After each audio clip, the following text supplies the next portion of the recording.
सभी मित्रों को प्रेम मीरा का प्रणाम नई दिल्ली से। मित्रों, आज स्वतंत्रता दिवस है, यानी कि इंडिपेंडेंस डे। और आज का दिन हम क्यों मनाते हैं, सभी लोग जानते हैं। आज के दिन आज़ादी मिली थी, और स्वतंत्रता, इंडिपेंडेंस, आज़ादी पे जितना ओशो ने जोर दिया है, शायद ही किसी धर्म गुरु, शायद ही किसी स्पिरिचुअल मास्टर ने कहा होगा। अब आ जाते हैं मॉनसून फेस्टिवल, है ना। हम में से बहुत से मित्र जानते हैं कि हमारे पूना आश्रम, जिसका नाम बदल करके रिसोर्ट पड़ गया है ना, वहाँ पर 11 अगस्त से लेकर के 15 अगस्त तक मॉनसून फेस्टिवल की धूम मची है। और बहुत से मित्र इंडिया से और विदेशों से भी उस फेस्टिवल में भाग लेने जाते हैं, यानी उत्सव।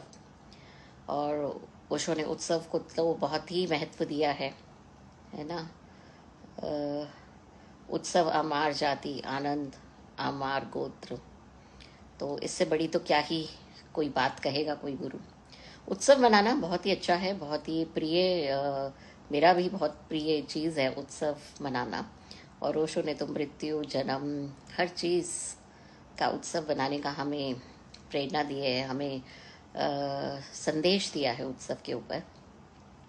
अब मित्रों, जो बात जिसके लिए मैं यहाँ पर आई हूँ वो ये है कि इस साल भी पूना कोरेगांव पार्क में उत्सव मनाया जा रहा है, लेकिन पहले की भांति वहाँ पर इस बार उतने लोग देखने को नहीं मिले। लगभग 850, जो मेरे को डेटा मिला है, वो आगे पीछे भी हो सकता है, 850 या मान लीजिए 1000 मान लीजिए लोग वहाँ पर एकत्रित हुए। और उन्होंने जो है बिना माला के, बिना ओशो की माला पहने ओशो की समाधि पे गए, ओशो की ध्यान विधियाँ की, उत्सव मनाया, लाइव संगीत का भी आनंद लिया। बहुत अच्छी बात है, हमें कोई शिकायत नहीं है इस बात से। मनाएं आप, ओशो का काम कर रहे हैं, आपको ऐसा लगता है, बहुत अच्छी बात है। लेकिन क्या गुरु के आश्रम में गुरु की माला को उतार कर, गुरु की माला को अंदर करके जाना, क्या इस तरह का उत्सव मनाना चाहते हैं हम? और मुझे सुनने में आया, बहुत से मित्रों ने जब बोला कि नहीं, हम माला को नहीं उतारेंगे या हम माला को अंदर भी नहीं करेंगे, तो उन लोगों को पास नहीं बना करके दिया, है ना। तो ये, इसको हम क्या कहेंगे? ये फ्रीडम है, स्वतंत्रता है, उत्सव है, या ये क्या है? माला पे मैं कई दफ़ा आगे भी बोल चुकी हूँ, माला पहनना ना पहनना मेरा निजी ये डिसीजन है। मुझे ओशो की माला पहनना, मुझे शाहरुख खान की माला पहनना, मुझे किसी की भी ना पहनना, ये मेरी निजता है। तो ये हमारे देश में रहकर भी हमारे ही गुरु के आश्रम में ये किस तरह का कानून है, और ये किस तरह का इनका बनाया हुआ रूल है। जब हम जा कर के गेट पे इनसे पूछते हैं कि भाई ऐसा रूल कब ओशो बना गए, तो कृपया आप दिखाएं, तो इनके पास कोई जवाब नहीं होता, ये बगले झांकते हैं। जब हम पूछते हैं कि आपने ट्रस्ट बनाया, इस ट्रस्ट में, हर ट्रस्ट के एक एम्स एंड ऑब्जेक्टिव होते हैं, आपके एम्स एंड ऑब्जेक्टिव में कहाँ लिखा है कि ओशो के आश्रम में ओशो की ही माला नॉट अलाउड, तो काइंडली हमें वो दिखाएं। आपने कहीं किसी चैरिटी कमीशन, किसी सोसाइटी ऑफ रजिस्ट्रार के ऑफिस में कहीं तो आपने अपने एम्स एंड ऑब्जेक्टिव बना करके सरकारी ठप्पा लगवाया होगा ना, तो कृपया हमें वो दिखाएं। अगर ऐसा आपने किया है, ओशो के रहते या ओशो के ना रहते, तो ठीक है, हम भी फॉलो करेंगे। लेकिन इस तरह की तानाशाही, इस तरह की बदतमीजी, इस तरह की मनमानी और दूसरों को इस तरह का गुलाम बनाना एक तरह से इमोशनल ब्लैकमेलिंग है। इमोशनल ब्लैकमेलिंग इसलिए कि भोले भाले सन्यासी जो इतने सालों से ध्यान साधना करते हैं, ओशो के प्रेम में जीते हैं, और जब उनको एक प्यास जगती है वो गुरु की समाधि पे जाएं, जब वो गुरु की समाधि पे जाना चाहते हैं और इस तरह से उनकी भावनाओं को ब्लैकमेल करके, हाँ ठीक है तुम जाओ, हमें कोई एतराज़ नहीं है, तुम जाओ समाधि, मगर माला को उतार करके जाओ। तो ये एक तरह से सन्यासियों को प्रताड़ित करना है, एक तरह से उनको इमोशनल ब्लैकमेलिंग करना है, क्योंकि उनको पता है उनके अंदर जो समाधि में जाने की प्यास है वो उस टाइम में किसी भी तुम्हारी बात को मानेंगे। तो ये तुम फ्रीडम, इस तरह की फ्रीडम मना रहे हो आज के दिन। हाँ, बताओ जरा, कहाँ ऐसा ओशो ने कहा है? कहीं भी नहीं कहा। और इस बार एक हमारे कुछ सन्यासी हैं जिन्होंने चैरिटी कमीशन में केस भी किया हुआ है, उनको बहुत ही, जब उन्होंने, क्योंकि पीछे वो कुछ समय से बीमार रहे, उनको कोई हृदय की बीमारी हो गई, तो उन्होंने बोला कि मुझे समाधि पे जाने दिया जाए। तो उनको कहा गया कि हाँ ठीक है, तुम समाधि पे जाओगे, समाधि पे ना जाओ, ना इधर देखो ना उधर देखो, समाधि पे जाओ और माला को तुम अपने अंदर रखो और समाधि पे दर्शन करके बाहर आ जाओ, और पैसे पूरे 970 दो। ठीक है, चलो, 970 की भी बात नहीं, 1000 की भी बात नहीं, 2000 की भी बात नहीं है, बात तुम्हारी विक्षिप्तता की है। और ये जो तुम्हारा तानाशाही नेचर है ना, जो अंग्रेजों से तुम्हें सौगात मिली है, ये बात उसकी है। अब जब वो मित्र जाते हैं समाधि पर, समाधि पे दर्शन के बाद वहाँ पर कुछ लोग ध्यान कर रहे होते हैं बाहर निकल करके, तो वो उस ध्यान में शामिल हो जाते हो, तो उनको पकड़ करके, खींच करके, धक्के मार करके निकाल दिया जाता है आश्रम से। तो मुझे वही दिन याद आ गए कि जब हम लोग गुलाम हुआ करते थे और अंग्रेज़ जो हैं अपने रेस्टोरेंट्स में और अपने कई बड़े बड़े क्लब्स में कहते थे कि Indian dogs are not allowed. तो क्या हम भी तुम्हारी नज़रों में, जो माला पहने हुए लोग हैं, हम तुम्हारी नज़रों में क्या हैं? हाँ, जरा स्पष्ट करें। स्पेशली ये वीडियो अगर स्वामी ध्यानेश तक पहुंच रही है, जोशी जी, अगर ये वीडियो आप तक पहुंच रही है तो मैं थोड़ा आपको पास्ट में ले जाना चाहूँगी, जब 2008 में आप स्वामी ओजेन, जो रजनीश के नाम से भी मशहूर हैं और ओजेन के नाम से भी, उनका कोरेगांव में घर था, और आप फूट फूट कर उनके चरणों में बैठ कर के रोए थे कि प्लीज़ ये जो आश्रम में घट रहा है आप इसको बचा लें और इसको बर्बाद होने से रोकें। तो कहाँ गई आपकी वो चेतना? हाँ, आपको किस चीज़ पे दबा दिया गया? आपको कोई लालच दे के दबाया गया, या आपके कोई किसी गुनाह पे पर्दा डाला गया, या आपके साथ किस तरह का सौदा किया है, या आपने अपनी आत्मा को मार डाला? आप अपने ही गुरु भाइयों बहनों के साथ इस तरह से व्यवहार कर रहे हो। ओशो की माला ही पहनना अलाउड नहीं, और अगर एक सन्यासी समाधि पे गया है और अगर वो ध्यान के लिए शामिल हो गया तो आप उसको धक्के मार के निकाल रहे हो। वाह, क्या ही तुम्हारी तो भैया बुद्धि है। तुमने तो, मैं कहती हूँ, ब्रिटिशर्स को पीछे छोड़ दिया। इतने तो ब्रिटिशर्स के अंदर भी थोड़ी बहुत संवेदना बची होगी।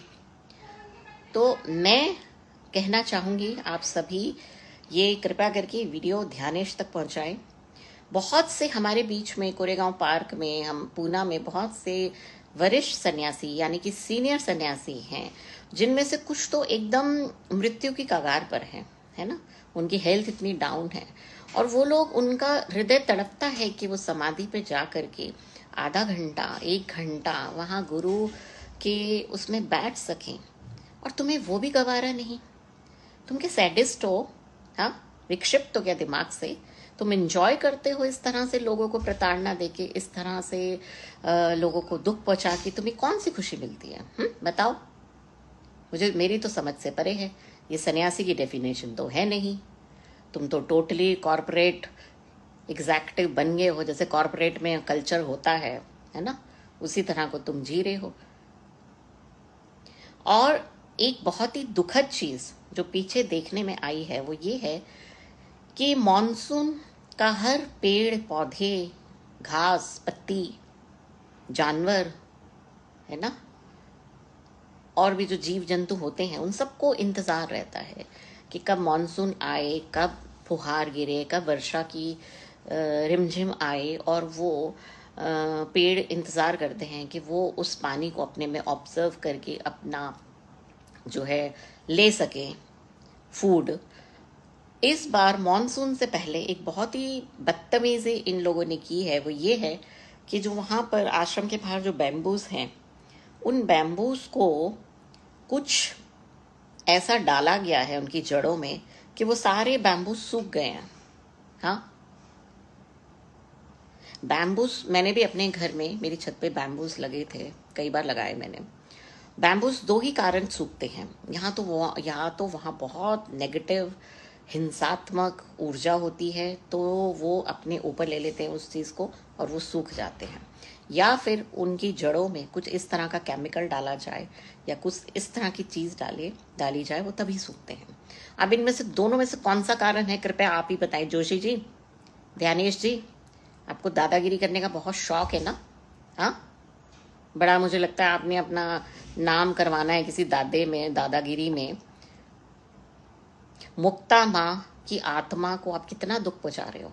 हाँ, मुक्ता माँ बच्चों की तरह पेड़ पौधे ग्रीनरी को प्रेम करती थी। इवन ओशो ने भी एक पेड़ तिलोपा जो था, जिसको ओशो ने कहा ये मेरा मित्र है तिलोपा, मैं इससे बात करता हूँ, मेरा इससे संबंध है, और तुम पौधों को मार रहे हो। ये तुम्हारा कहाँ का मानसून है भाई? कौन सी कंट्री का मानसून है ये? ऐसा मानसून तो ना देखा ना सुना जब पौधों को मार दो। वाह! और तुम्हें समझ आ गया, बस उत्सव समझ आ गया। पूरे साल में क्या मानसून का ही उत्सव होता है? हाँ, ओशो के बर्थडे का कोई उत्सव नहीं तुमने मनाना, तुमने डेथ एनिवर्सरी का कोई उत्सव नहीं मनाना, तुमने जो है किसी समाधि का जो संबोधि दिवस है उसका कोई उत्सव नहीं मनाना, गुरु पूर्णिमा नहीं मनाना, तुम्हें कुछ नहीं मनाना। तुमने मनाना है तो मनाना केवल क्या? Monsoon festival. और धन्य है वो सन्यासी जो इस तरह से कॉम्प्रोमाइज करते हैं कि माला को छुपा करके, जैसे कि माला ओशो की पहनना बहुत शर्मनाक है, या पता नहीं तुमने कितना गलीज काम कर लिया कि तुम कॉम्प्रोमाइज करते हो ऐसे लोगों की खातिर। इसीलिए वो चौड़े होते हैं, क्योंकि तुम एकजुट नहीं हो। तुमने आधे मन से गुरु को माना है, आधा तुम्हारा दिमाग कहता है नहीं ये हमारे गुरु हैं, आधा तुम्हारा दिमाग कहता है नहीं ओआईएफ ठीक है, क्योंकि ओआईएफ कहता है ये धर्म नहीं बनाना, ओआईएफ कहता है इनको गुरु नहीं मानना, ये ऑथर ठीक है या ये माली ठीक है ना? यही तो तुम्हारा भेजा है ना। अगर तुम्हारे भेजे में क्लियर हो जाए कि नहीं ये गुरु का आश्रम है, ये गुरु की बनाई हुई जगह है, ये गुरु की समाधि है, और गुरु की समाधि पे हमें गुरु के माला को ही पहन के जाना है, तो मजाल है ये ओआईएफ पीआईएफ टीआईएफ जो भी हैं ये, इनकी हिम्मत हो। क्योंकि तुम लोग नालायक हो जो अंदर जा करके वहां डिस्को कर रहे हो ना, क्योंकि तुम्हारे शहरों में ना तो डिस्को है, ना तुम्हारे शहरों कस्बों में कोई क्लब है, तो तुम जा करके वहां पे क्लब कल्चर को ऐसे एंजॉय कर रहे हो जैसे तुमने देखा ही नहीं कहीं। और तुम लोगों के कारण ही ये इतने चौड़े होते हैं। तुम्हारे ही पैसों पे ये पहले तुम लोगों से पैसे पहले लेते हैं 970 समाधि पे जाने की, उसके बाद फिर तुम ही लोगों के अगेंस्ट तुम्हारे पैसे को यूज करते हैं, पुलिस और प्रशासन को खरीदते हैं।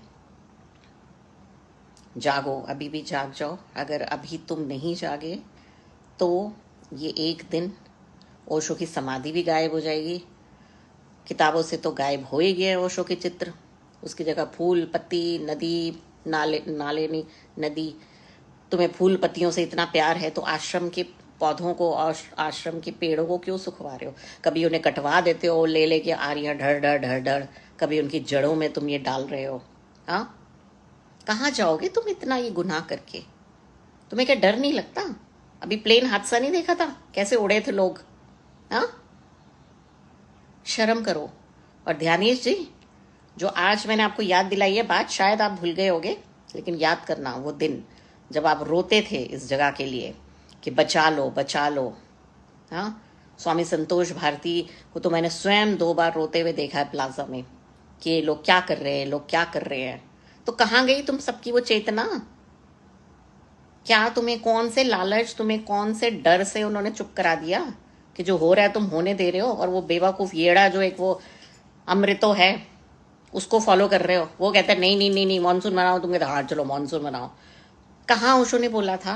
कोई एक पेपर, कोई एक लफ्ज, कोई एक वाक्य, कोई एक लाइन ओशो की ला दो, तो हम भी बैठ जाए चैन से। हमें भी कौन सा वो इस सना के, हम भी इंजॉय करें। चलो जी ओशो कह के गए, चलो चलो मानसून। अपनी मनमानी मत करो अंग्रेजों।